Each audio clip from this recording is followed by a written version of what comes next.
مغرور چودھری اور ایک فقیر۔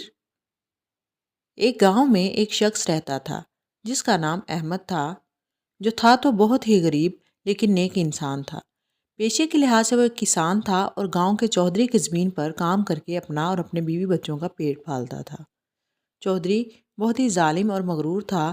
وہ دوسروں سے برا سلوک رکھتا اور ان کی دل آزاری کرتا تھا۔ احمد کی ایک بیٹی تھی جو 8ویں جماعت میں پڑھتی تھی۔ ایک دفعہ وہاں ایک فقیر آیا اور چودھری کے گھر کے پاس رک گیا۔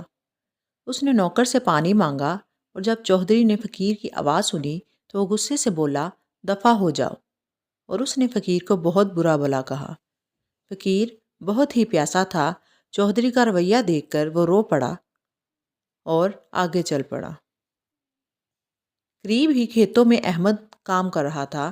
فقیر پیاس سے نڈھال تھا کہ چلنا بھی مشکل ہو رہا تھا۔ احمد علی جلدی سے فقیر کے پاس آیا اور اسے ایک جگہ بٹھا کر اپنا کھانا اور پانی لا کر اس کے سامنے پیش کر دیا۔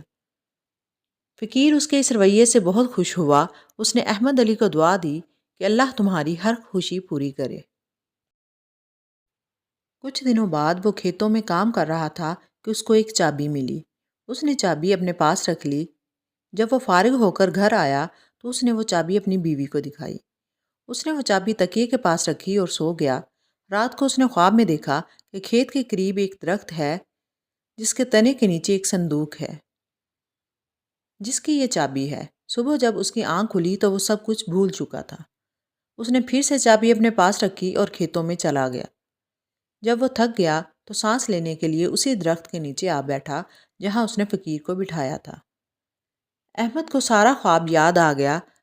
اس نے جلدی سے زمین کھودی تو وہاں صندوق موجود تھا۔ احمد جب صندوق لے کر گھر آیا اس نے اس چابی سے صندوق کو کھولا۔ جیسے ہی صندوق کھولا سب حیران رہ گئے کیونکہ صندوق زیورات اور سونے سے بھرا ہوا تھا۔ احمد کی خوشی کی انتہا نہ رہی۔ وہ جلدی سے اٹھا اور کچھ اشرفیاں اس نے رکھ لیں اور باقی ساری گاؤں میں تقسیم کر دیں۔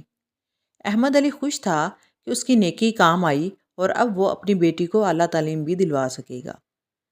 یہ بات گاؤں کے چودھری تک جا پہنچی اور چودھری نے جب احمد کی زبانی یہ سارا ماجرا سنا تو اس نے اللہ کے حضور سچے دل سے توبہ کی اور اس دن سے لوگوں کے کام آنے کا وعدہ کیا۔